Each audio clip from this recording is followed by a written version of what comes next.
Hi friends, welcome to the Beauty Project. I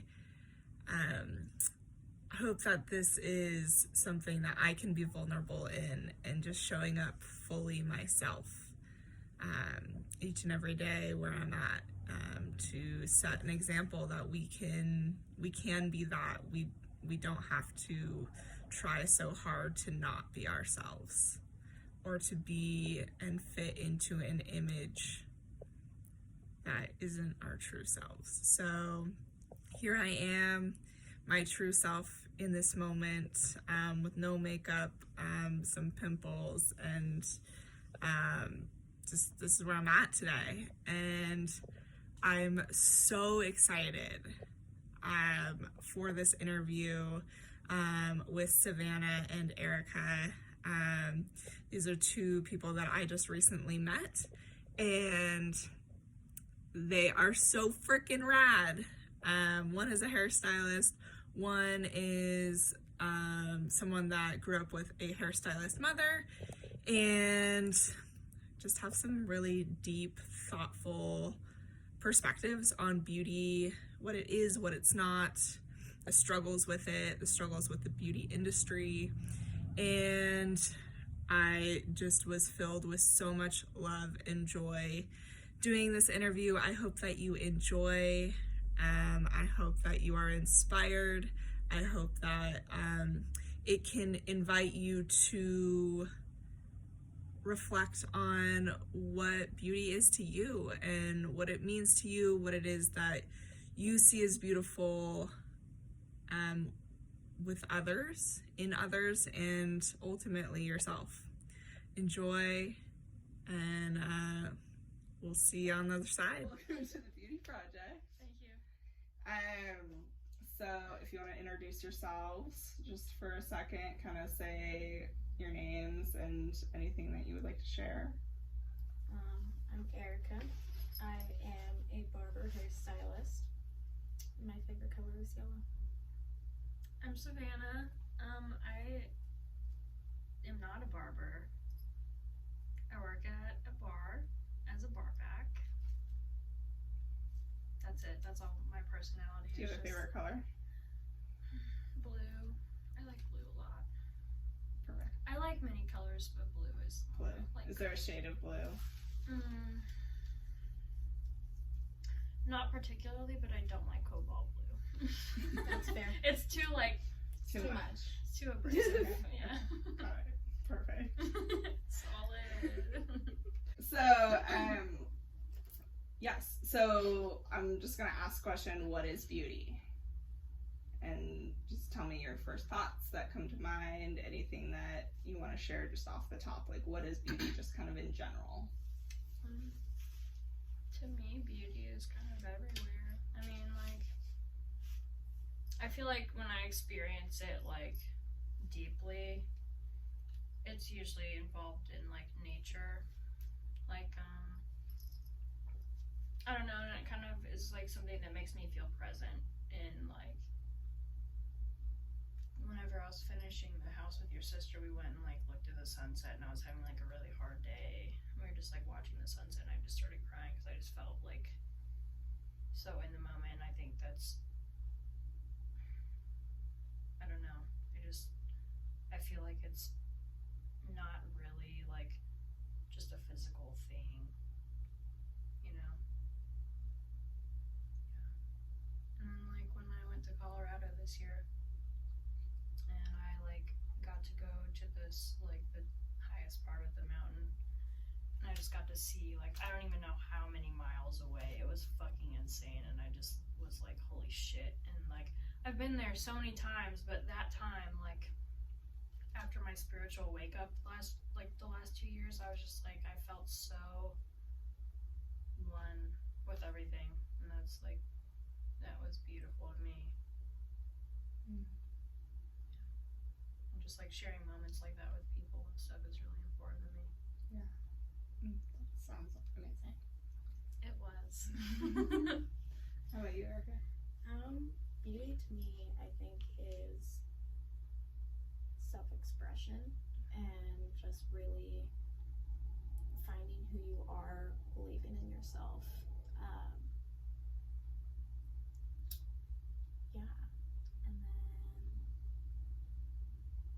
also, I think, understanding where you fit in life.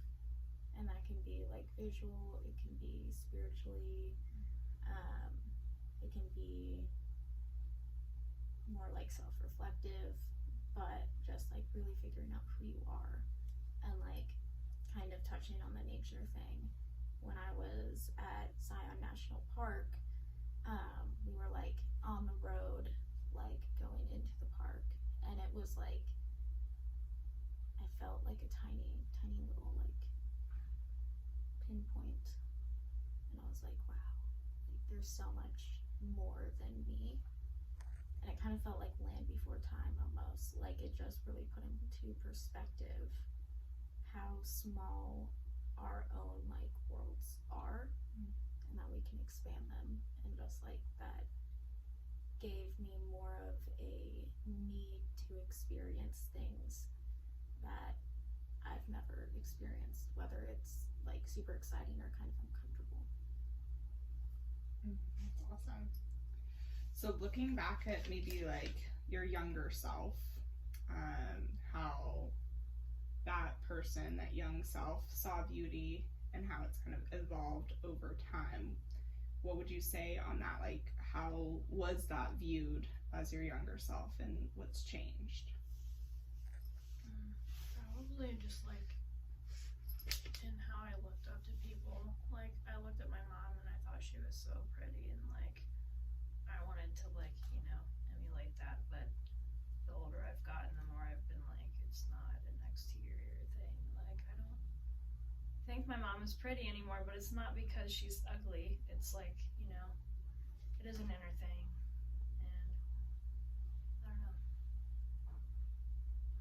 Yeah, it was more physical for me when I was a kid than now. And I think that I wish I could tell my younger self that, you know. Like, Do you feel like your younger self would have been able to hear it and understand? Oh yeah, absolutely. Yeah. I think my younger self would have thought that my older self is beautiful. Yeah, it was definitely more exterior for me, but like everything in my life felt very weird. It felt very abnormal. I grew up kind of different. So for me, beauty was almost everything I wasn't. So what I perceived as normal, like not being homeschooled, going to real people's school, just doing all these things that I felt like everybody else got to do that I was missing out on.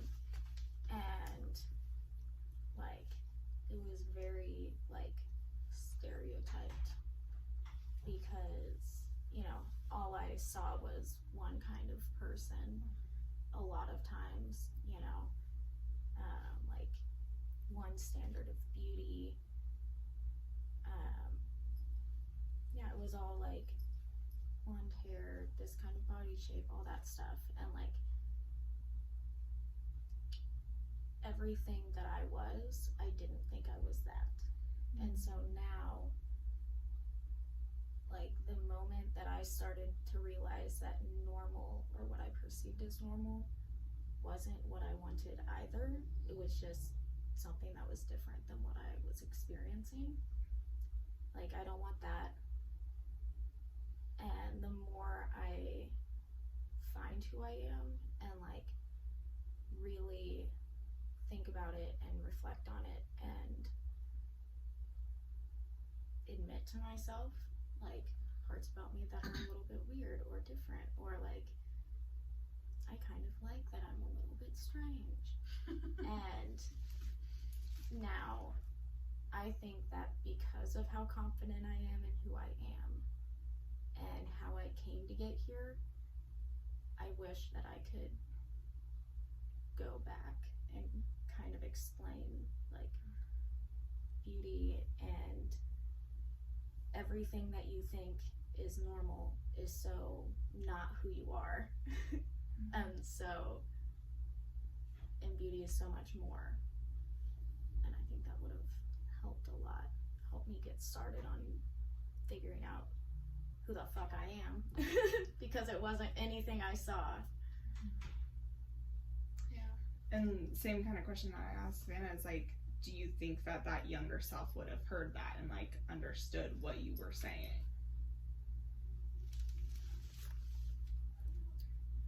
Yes and no. I think I would have been more receptive than, yeah, I definitely would have been a little bit receptive because I didn't have really anybody saying you can be who you actually want to be, not within this box. And like seeing someone who was so confident despite no matter what, not that I'm like super confident, but someone who is confident, like whoever you are is like dope. It's pretty cool. It's kind of gnarly. And we're not all the same. And normal is kind of boring, but it's also okay. Yeah. But I definitely think I would have been a little bit more receptive because I kind of just wanted someone to see me and to like validate who I actually am or the possibility of who I could be. Yeah. Without an expectation set already. I feel that. Like, I was a weird kid. I was so weird. Like, I was never the cool kid. I was never popular. I never knew how to dress myself like everybody else. And, like, I didn't have a lot of friends. And I think that kind of was a blessing because, like, I didn't really have to weed people out of my life because they knew, like, this is who I was and this is who I am. And, like, you know, I didn't have, like, fake friends. They were all like, this bitch is weird as fuck and we love her anyway. And I'm still friends with those people. And, like, I don't know. I think, like, rawness is really important.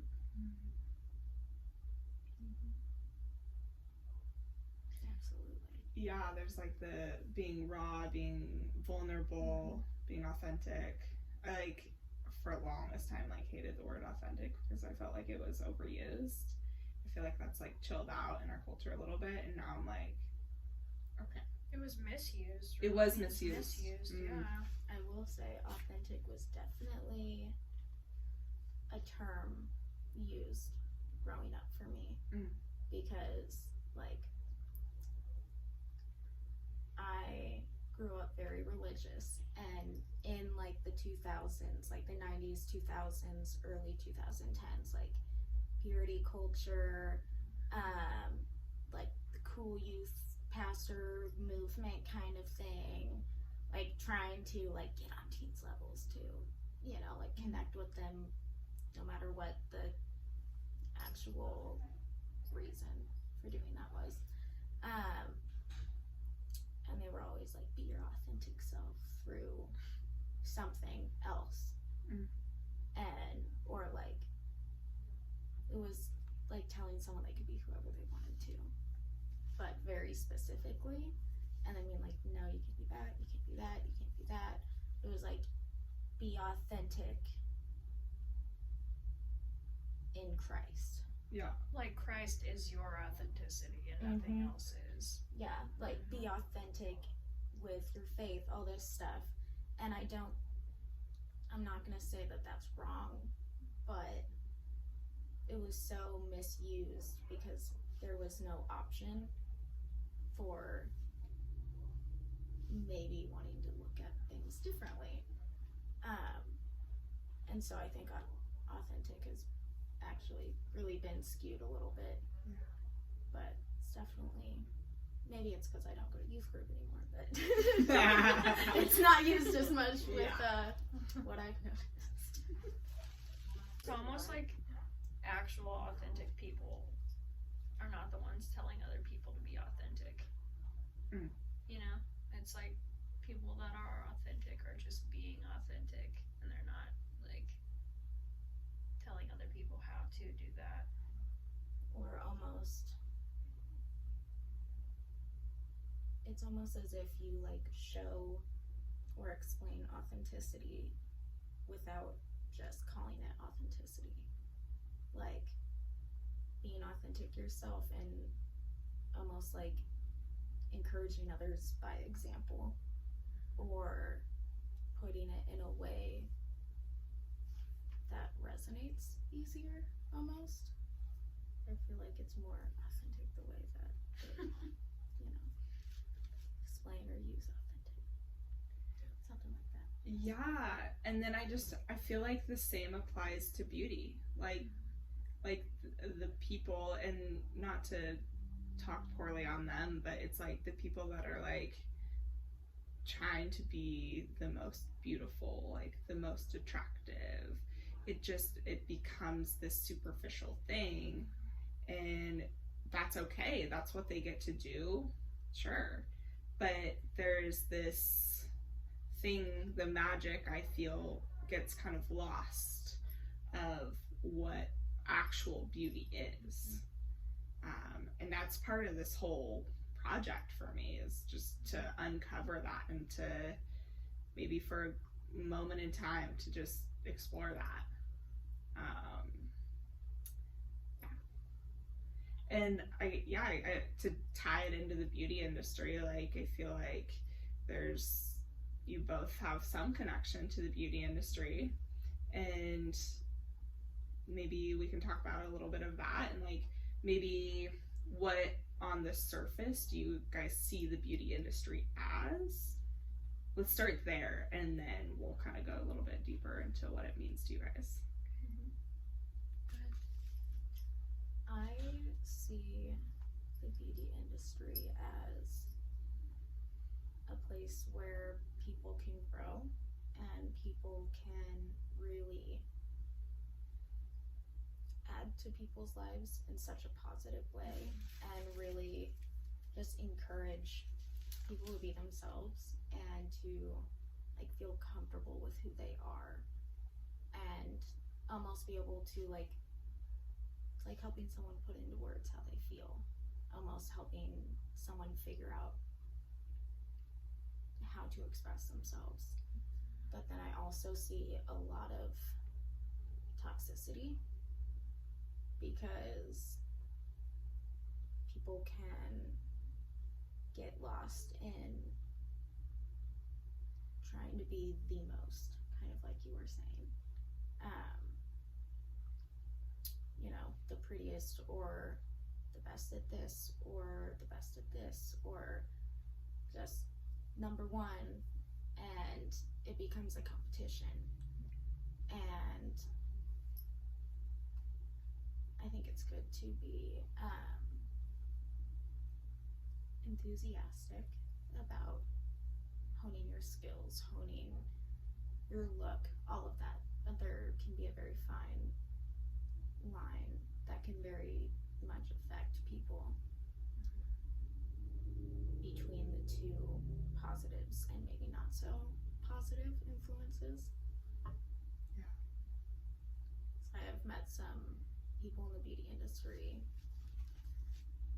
who have helped me feel so comfortable with who I am, and they are so passionate about being positive with other people,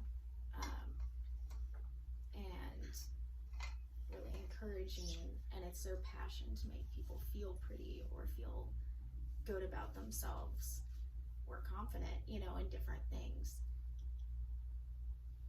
And then there's people who don't, so it can be very interesting. How about you, Savannah? Well, like growing up in a hair salon was really interesting. I learned a lot because I watched my mom do, like cut people's hair and shit. Like as soon as I was able to, I started cutting my own hair, and I didn't let her touch it after that, because it's like, you can, like, okay, from the controlling parent aspect of like, well, I want you to look like this, so this is what I'm gonna make you look like because I have the tools to do it. And then like, as I got out of that, I was like, well, I have the tools to do this, and I'm gonna do it because this is how I want to look. And then it's like, I had to learn how to cut my hair and stuff. But I almost think like people in the beauty industry have an advantage in that, like, for the most part, like, you don't really have to rely on people to, like, it's hard to explain, like, hey, I want my hair this specific way, because you know, like, people think differently, and, like, you might say, like, you know, I want it this way, and they might think that you mean this other way, and it's, like, it's kind of hard to Verbalize it. yeah, and, like, you know, people don't have the same brains, like, Communication. yeah, definitely. Sorry, not to. No, you're fine. But, so, I think it's also taken away from the idea of what beauty is, because it sets so many standards for, like, unrealistic standards for people, you know, because the beauty industry, like, I kind of think it goes into, like, modeling too, would you say? I mean, you know, like, this is the body type you should have, these are the clothes you should have, this is the hair you should have, this is the makeup you should have, this is blah blah blah, and, like, if people don't meet that, then they feel like shit about themselves, and it's like, why are we letting that define us as human beings, you know? And I kind of saw that, like, growing up. My mom, like, always wanted my dad to be a certain way and to look a certain way, and she dressed him and she did his hair, and it was like, seeing pictures of him from when I was little, he dressed how I dress, in, like, high-waisted jeans and a fucking, like, Tommy Hilfiger t-shirt and, like, some fucking Docs or something, like, and then when I was older, he kind of looked, like, gay, like, like, how he was dressed was, like, very, like, homo, and it was, like, my mom, like, that was what she liked about him, and it's like, but that wasn't him, you know, that wasn't his beauty, that was her idea projected onto him of what it was. And I think, like, maybe if she hadn't gone into the beauty industry, she might not have been so about that. And also, like, you know, not caring about, like, long-term, like, effects of those actions, or, like, tanning and stuff like that. My idea is skewed because my mom is a different person than everyone else in the beauty industry, and I'm aware of that. And I've met a lot of fucking awesome people in it, obviously. I've met a lot of people that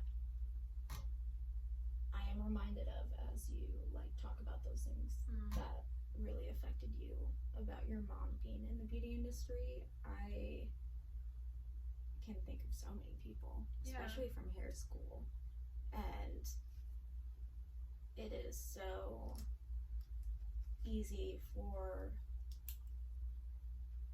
people to pick up toxic beauty habits and or standards when you're in the business, and it can be very hard to recognize that as well. Right. It can be really hard to see how much it's influencing you, or how much of that standard you have internalized and therefore projected onto others. Right. Especially those that you're closest with.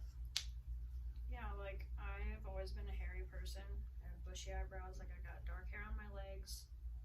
And my mom, like, was very much about, like, I had to have my eyebrows waxed when I was little. Like, I had to, she got me a razor at a young age, like, and that was, like, very hard. Like, I didn't want to, but I also got made fun of at school, and I was like, okay, so I can either do what my mom's telling me. I mean, I really didn't have a choice, but, like, it was like, well, I wouldn't get made fun of if I wasn't hairy, so I'm gonna do that. And, like, in my adult life, I remember having a conversation with my friend Kamina. We were in college, and I was like, man, like, I am so tired of shaving my legs, but I don't want to get made fun of. And she had hairy legs, like, hairy armpits, the whole nine. And she was like, why do you give a shit? And I don't know why that one statement, I was just like, you're fucking right. I stopped shaving. I was like, I don't give a fuck. If some creepy old dude wants to, like, gawk at me because he's intimidated by a hairy woman, then so be it. Like, more power to you. Yeah, I mean, and I'm really happy that, like, a lot of these beauty standards are getting knocked down, and, like, you know, more, like, unconventionally beautiful women are being like, no, this is actually, like, what a normal person's body is, and, like, it doesn't matter if you shave or if you don't, or if you're, you know, overweight or if you're not, or, you know, whatever, like, it's, or if you have acne or if you don't, like, it's what's inside. And like, I think the beauty industry is kind of moving in that direction of like bringing those things out in people, and like having models that have crazy fucking hair that's awesome, and like different heights of people, and people with like, you know, body shapes, different body shapes, and also people with like skin diseases and stuff like that. And it's like, I think it's very positive, honestly, and I hope that it continues to go that way. It's like there's more freedom and openness and encouragement to figure out what makes you feel beautiful instead of what some cis white dude decided was beautiful decades ago. Yeah.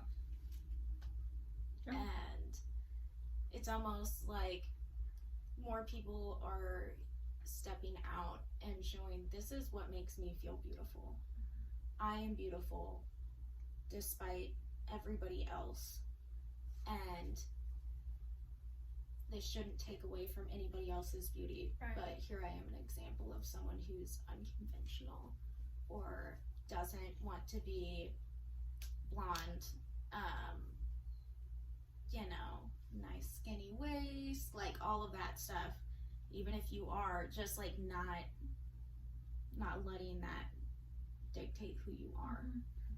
And just like, I want to be an example of, I'm going to be whoever the fuck I want.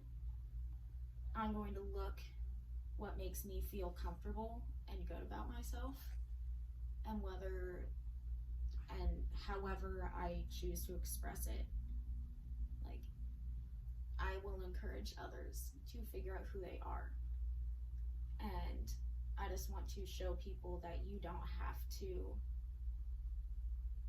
conform, and there's no limit to how unconventional you want to be, or how you want to conform, or the level of weird you want to be out in public.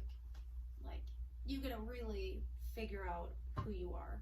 You gotta set your own box, but a nice box. And not a box. I know we went into it quite a bit, but I just want to go back to the statement that Savannah said of the beauty industry takes away from beauty, like real beauty. And that like hit me so hard just now. I had to write it down so I never forgot it. I was like, oh my gosh, that feels so true in my being. And that feels so much of what this project is. So yeah, I guess the next question is like, how do we find harmony between the inner beauty and the outer beauty within ourselves and with each other, and how can we encourage others to find that harmony and cultivate that? Well, I think when you start experiencing your own inner beauty, you stop caring about the outer so much, and they kind of become one. This is probably not, I mean, I guess I could use this, but like, one of my favorite philosophers talks about, you know, how humans have created this hallucination that our ego and our bag of skin are separate, but they're not. They're the same. Like, they're all one, and the consequences of your actions affect, you know, your whole self. And I think that applies to beauty. Like, you know, like, oh, I'm gonna tan because it makes me feel good right now, and it makes me look great. 10 years from now, 20 years from now, I get skin cancer. Like, what am I gonna do, you know? And then become like a whole anti-tanning like advocate like no one's ever told you before that you shouldn't tan. And sometimes it's up to people to figure out what risks they want to take. Yeah. Like, Right. some people really like doing like body mods and stuff that like I personally am not super into, but you know, just like piercings or anything. But also, I don't support getting skin cancer, but that's just beside the point. Skincare. Wash your fucking face. All that. But I think there's also, it's okay to, if you really choose to, yeah, go tan, whatever, but you also, like, please take precautions. You know, like, do you understand? Like, have you really thought about the impact that it could have later on? You know, after that, the choice is up to you, but not, like, that doesn't need to be the standard of beauty. Sorry. Back to you. I don't know. I feel like personally when I started understanding my inner self more and when I started like really diving deep in the last 2 years, I felt more confident and better about myself as a whole person. And like, I don't know. I hope that rings true for everyone. And I feel bad for, you know, people that can't escape the thought of like, I have to look this way or I'm gonna be ugly to everyone. Like, that shouldn't be how it is. And, you know, I try to encourage people, and I'm always like, every time I meet a new person now, I'm like, I'm tired of wasting my time with people that don't want to be deep with each other and like, you know, have a fucking visceral like experience together. Like, I'm so into just like being raw with people, and like, went to your house and you were weird as fuck, and I was like, fuck yes, like this is my kind of people. Like, I really appreciated that. I don't like being superficial is so dumb. Like, why do you want to? I don't want to waste my time with people that don't. Because I'm not going to fucking change for people. So them meeting me, I'm just going to be like, yo, this is like how it is. If you don't like it, I don't know. I wish more people would try to find their inner self more. And that kind of goes like hand in hand with empathy. You know, I think empathy is the most beautiful trait anyone can have, and it's very important to me, and I always try to be empathetic with people. As an empath, like, it kind of sucks sometimes because I have too much empathy because I feel everyone all the time and it gets overwhelming, but like,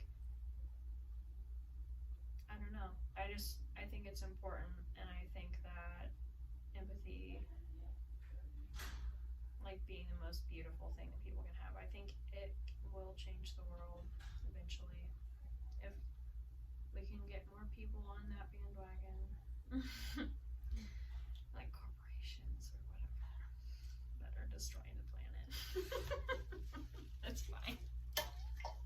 Getting people to face the uncomfortable reality of delving deeper and thinking about things that are not always pleasant to think about, or pushing back that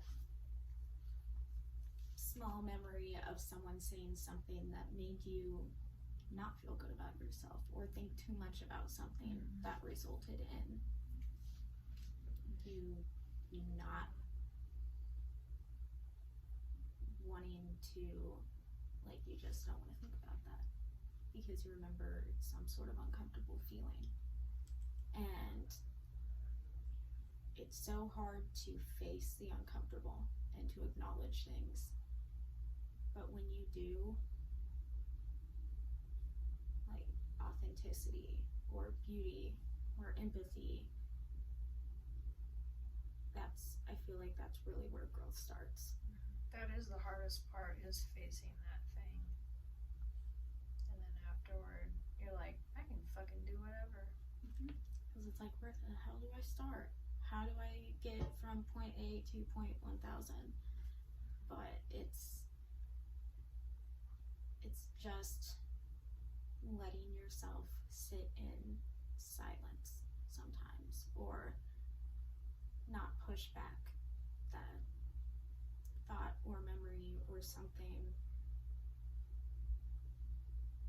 because once you start really listening to yourself and really letting yourself be,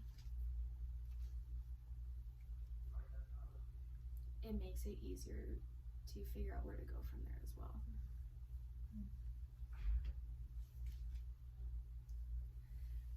I'm loving this so much. Same. I almost cried.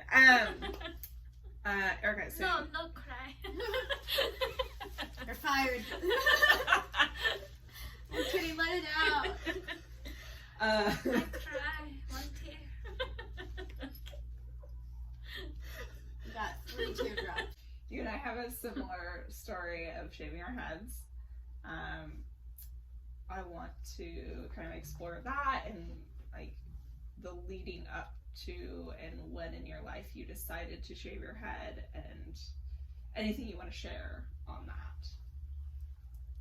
So when I shaved my head, I was smack dab in the middle of beauty school, smack dab in the middle of a very, very hard time mental health wise. And a lot of insecurities were brought up because of the beauty industry. Especially, I don't have a ton of hair. It doesn't grow very fast. It's fine, not a lot of it. Breaks off like nothing else half the time. And it was just taking up more of my thoughts than I wanted it to. Let alone having way less energy or way less anything to put into all of these things that I had to do in my life. And I didn't want my uncomfortable thoughts about my hair to take away from learning how to make people look good, feel good, how to communicate with people to get them where they want, or help people verbalize or put into words or image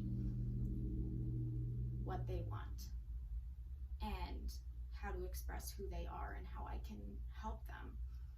And I also just needed something less to do in the morning. Like, it was hard enough to get to school. Like, congratulations, I brushed my teeth, now I have to deal with my hair.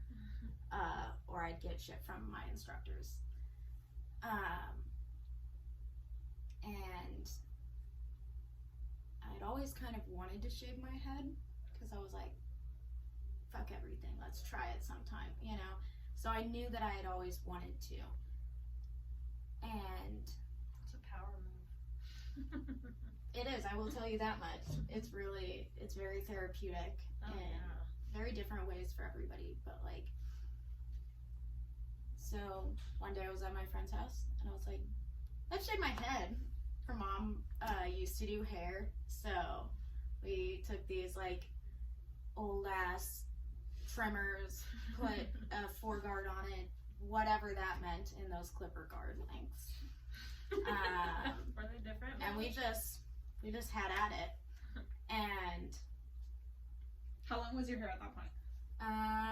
it was like this long, only not a mullet. So Okay. it was like, Everywhere. yeah, it was about shoulder length everywhere, Okay. which is probably the longest it's been Okay. since like 8th grade. So Okay.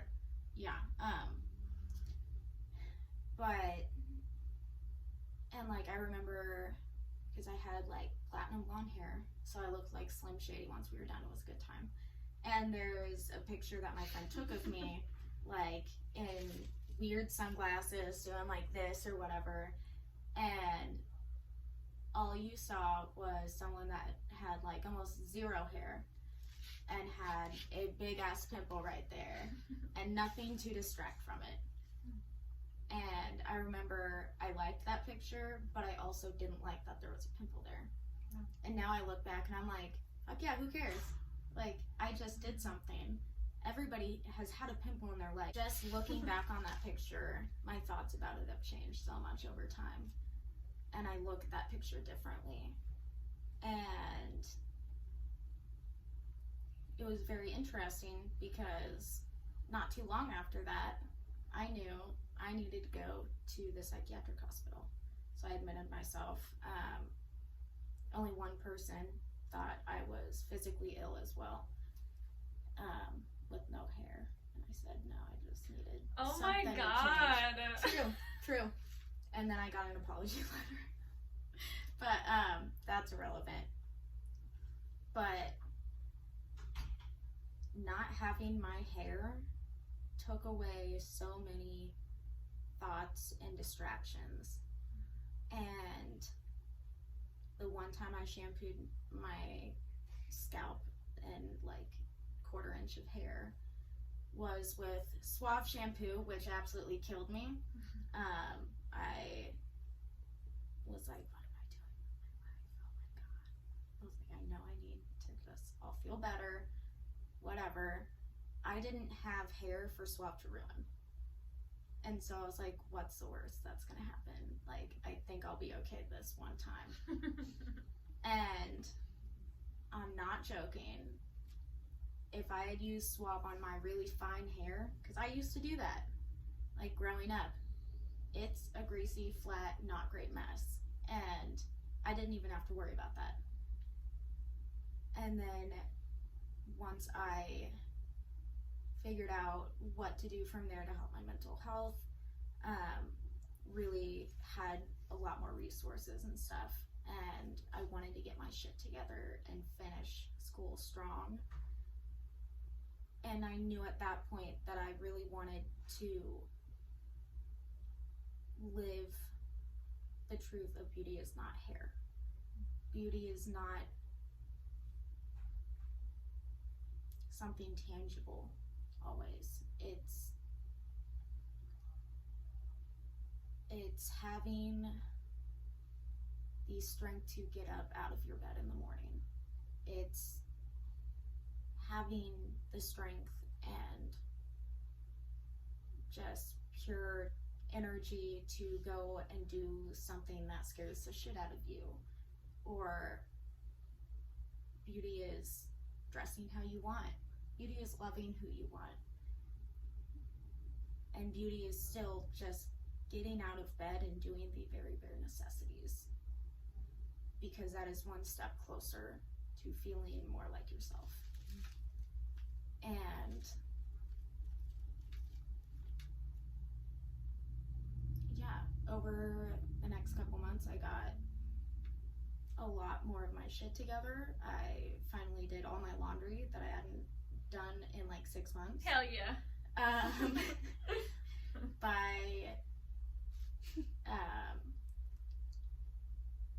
When I hit 1 month of not missing school, of not going in late, not even being a minute late, of literally crying at 6:30 a.m. on my way to school because I did not want to, and it was so hard, and I knew that I was not going to have a very good day possibly, but I was still going to try.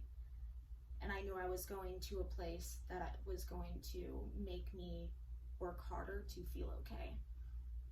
But I knew that I was where I needed to be. I was proving to myself that I could not, or that I could go to school every single day for a full month. Let me tell you, I partied down just a little bit. I think I had a drink or something. I was just so proud of myself when I hit a month of not missing school.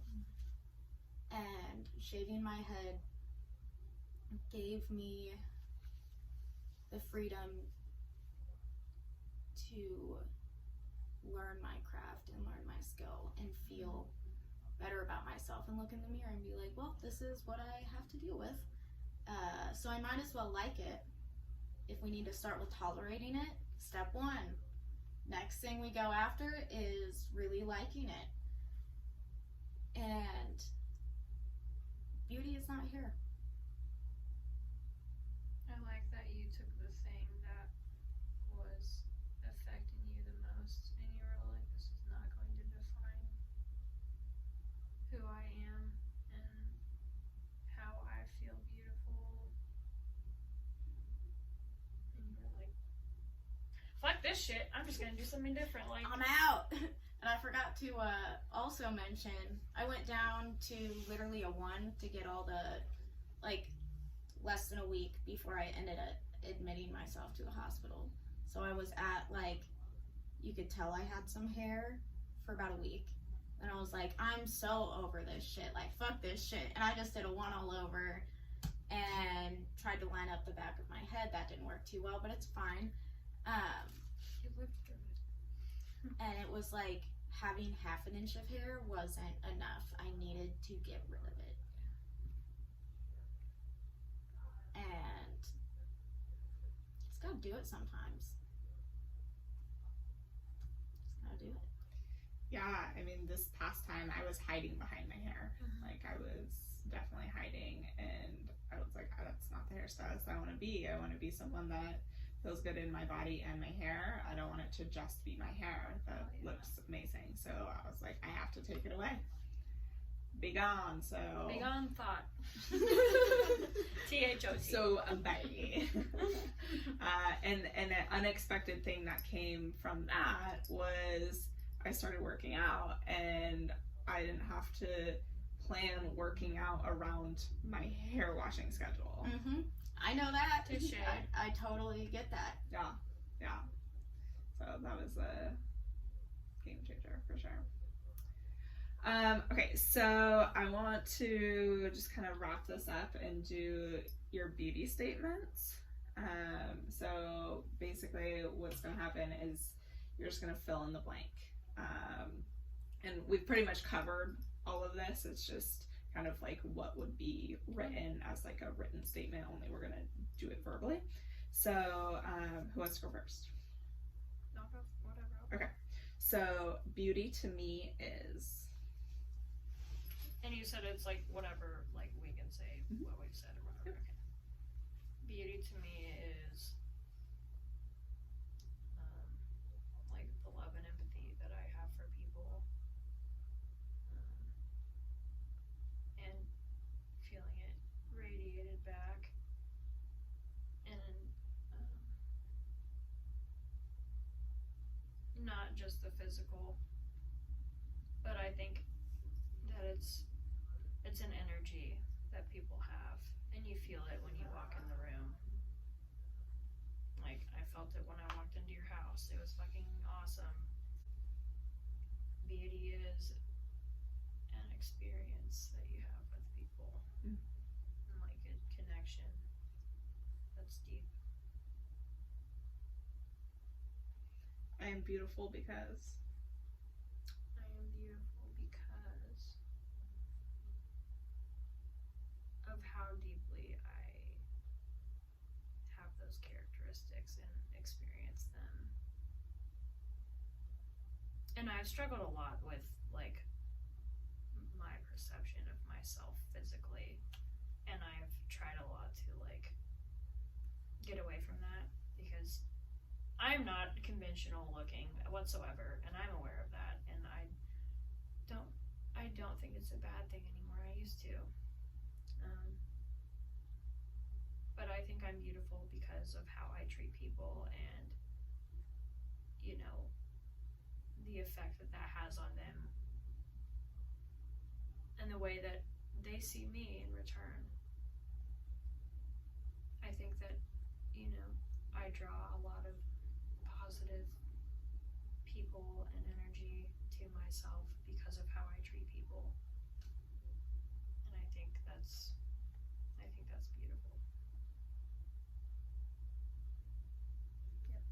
beauty to me is? Being yourself, learning yourself, welcoming the uncomfortable from yourself and other people, and encouraging people to do the same. I am beautiful because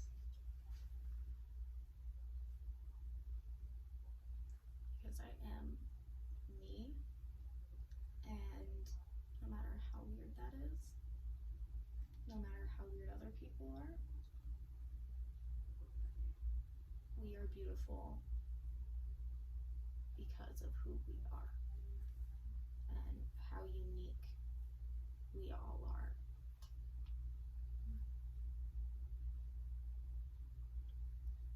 hell yeah.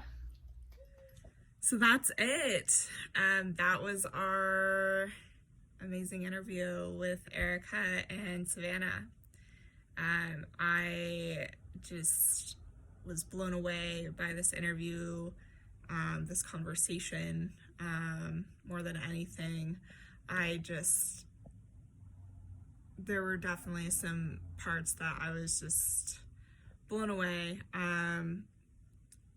My main takeaway that, I had was the beauty industry takes away beauty. And for some reason, that was just like, Savannah said that, and it just was like this earth-shattering moment of what this project is and what I want it to be, what I don't want it to be. The beauty industry has so much power. It's an incredible place, and it can also be really ugly and can suck. So, some things to think about. I hope you enjoyed, and we'll catch you on the next one. Have a great day.